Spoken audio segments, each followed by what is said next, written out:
In the last episode we showed you some of the sights of Lanzarote. After a busy 2 weeks in the marina doing boat jobs, including repairing our spinnaker and getting our replacement batteries sent out from suppliers in the UK, we head out of the marina to an anchorage just south of the town.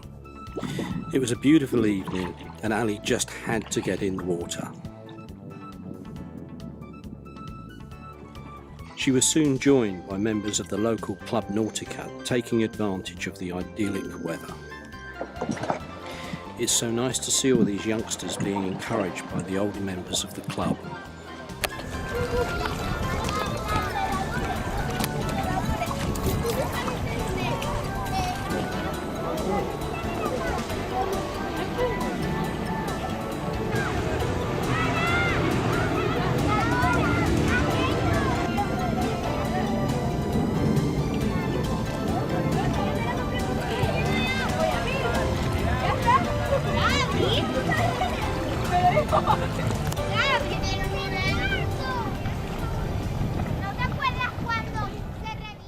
The next morning we pulled up the anchor and headed further south.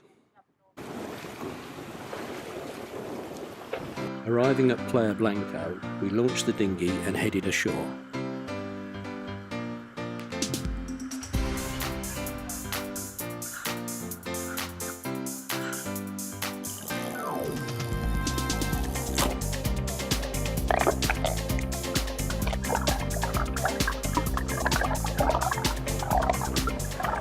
We anchored the dinghy just off the beach so it stayed afloat while we went ashore.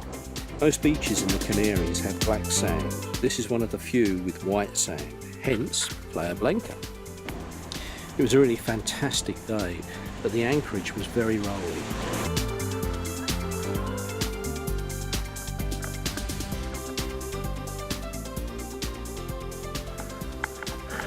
Lanzarote is very barren with very few trees.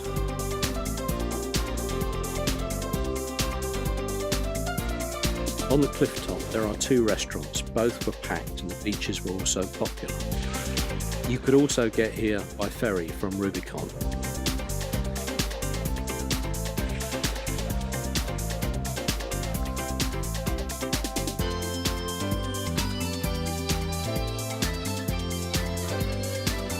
Next to that yellow boat is where we were originally parked. Shame it's so swelly there.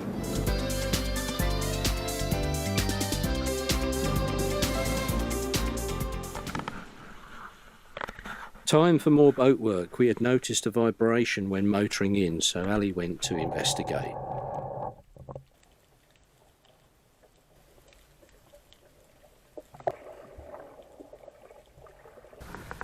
So that was round all the cutter and the prop. Yeah, and this.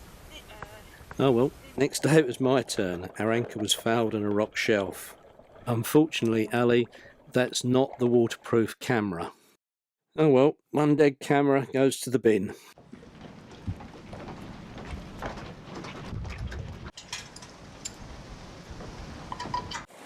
The anchorage was becoming increasingly windy and swelly, and it was becoming very uncomfortable to stay out there. So we headed into Rubicon Marina to wait out the storm.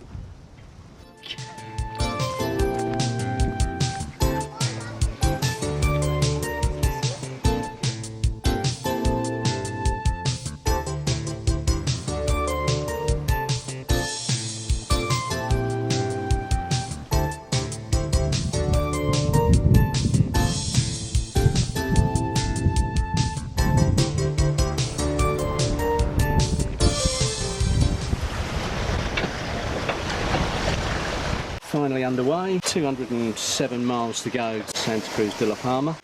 In the background there is Lanzarote. We spent more time here than we really intended, but ask any cruiser and they'll tell you. Definition of cruising: fixing boats in exotic places. I think I'd change my mind on that. It's fixing boats in expensive places. Ali's just making a coffee, and we're going to have some 11s and just enjoy it as we head off out. We're just going under the Genoa at the moment, all around the Canary Islands, at the bottom of the islands as you break free of the headland. there are what are called WAZ, wind acceleration zones, and it can go from 5 knots to 40 knots in a matter of minutes. So as we come up to the headlands, which is the corner of Lanzarote in front of us, we're just going to keep the Jannar out, wait till we get clear of the island, see what the wind does. According to the wind and weather forecast, we should be on a fairly sort of open, broad reach all the way there, with winds around about 12 to 15 knots and a sea state of about 1.5 metres, which should make it a lovely sail. Fingers crossed, because we're looking forward to some really good times.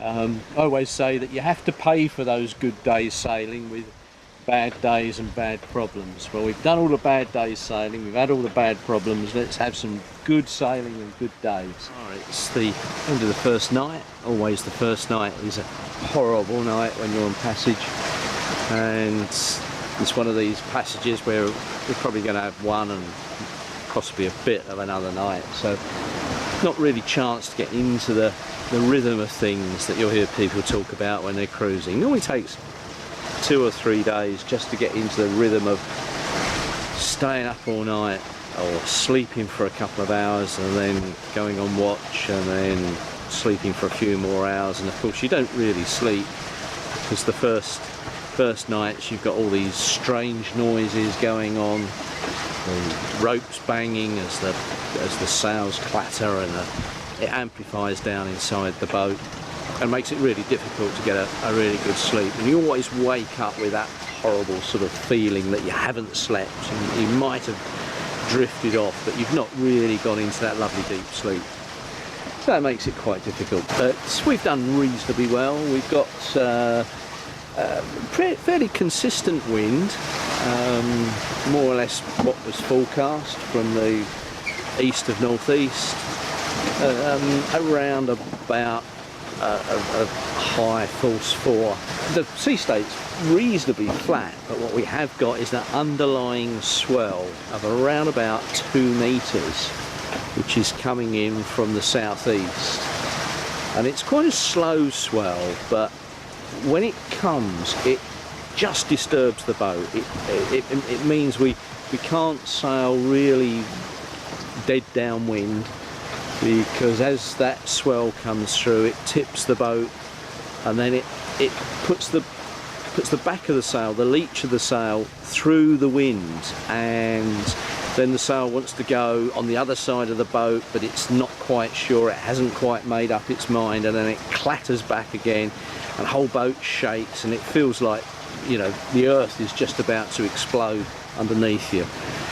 So we're sailing, what we're doing is we're tacking downwind, which means we can keep the sail a little bit more under pressure all the time, and when that big swell comes through it's less likely to put the leach of the sail through the eye of the wind and start all that banging and crashing. So that's really it. That's the end of the first night. We've got 100 or so miles to go to La Palma. So yeah, we should get in late tonight, early tomorrow morning. It's coming up to 1 o'clock in the morning on our second night on our passage from Lanzarote to La Palma. And we've got about 17 miles to run, 16, 17 miles to run to the entrance of the port. So we'll be there in about just under 3 hours time. We've made really good passage today. We've managed to get the boat sailing wing on wing with the jib poled right forward, forcing the jib out on the wrong side to the mainsail. Been able to do that because the sea state calmed down slightly. The wind has been around about 13 to 16 knots, 16 knots a few times. That's been giving us really good speeds.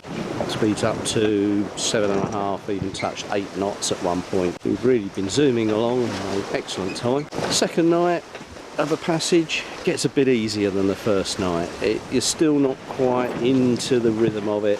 The third night, fourth night, it becomes much easier. Ali and myself have been doing 4-hour watches. I've just come on, relieving her. She's going to get not quite 4 hours kip. She'll be up just before we enter to give me a hand to get all the sails down. It's time to go and check in here in Marina Santa Cruz de la Palma. Join us next time when we show you some of the beauty of this fabulous island. Thanks for watching, and don't forget to check out our blog on justbellavista.com. Please like and subscribe. It really helps us to produce these videos. See you all again next time. Bye for now.